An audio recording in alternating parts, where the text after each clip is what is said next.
आज पहाटे पंढरपूर तालुका पोलीस ठाणे हद्दीतील सांगोला खर्डी रोड या ठिकाणी खर्डी चौकामध्ये आम्ही स्वतः सोबत PSI कवितकर साहेब, PSI वडणे साहेब, पोलीस हवालदार उबाळे, पोलीस कॉन्स्टेबल विजयकुमार औटी आणि स्टाफ समेत नाकाबंदी चालू होती.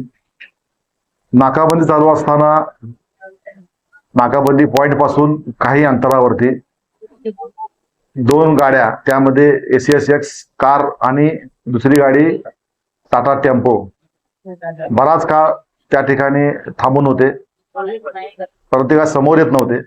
त्या दोन्ही गाड्या बॅरिगेटिंगच्या पॉइंटच्या जवळ यायला बराच वेळ त्यांनी लावत होते. त्या दिवशी आम्ही त्यांना हटकलं. जवळ जाऊन पाहिला असता कार मधील दोन इसम पाठीमागील दरवाजा उघडून पळून गेले आणि दोन इसमांना ताब्यात घेतले असता त्याच्याकडे माहिती दिली, विचारपूस केली असता त्यांनी सुरुवातीला उडवाउडीची उत्तरं दिली. त्यानंतर दोन्ही गाड्या तपासणी केली असता टेम्पोमध्ये ॲड्रियल व्हिस्की अशा कंपनीची एकूण सुमारे 150 बॉक्स दारू त्यामध्ये मिळून आली आणि कारमध्ये देखील काही बॉक्स मिळून आले. हे टोटल ह्या जे दारूचे जे बॉक्स आहेत हे परराज्यातून आणल्याचे प्राथमिक दृष्ट्या माहिती उघडकीस आलेली आहे. यामध्ये एकूण 4 आरोपींच्या विरुद्ध गुन्हा दाखल करण्याची प्रक्रिया सुरू आहे.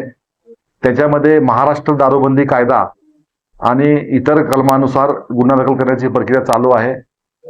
सदरची एकूण कारवाई ही जी आहे त्यामध्ये दारूचे 150 बॉक्स, एक टाटा टेम्पो आणि एक ACX कार असा एकूण सुमारे 15 लाखाचा मुद्देमाल पंढरपूर तालुका पोलिसांनी जप्त केलेला आहे.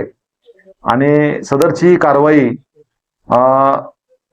आगामी काळातील नगरपालिका निवडणुका, ग्रामपंचायत, जिल्हा परिषद निवडणुका याच्या पार्श्वभूमीवर तसेच खर्डी येथील गावामध्ये श्री सीताराम महाराज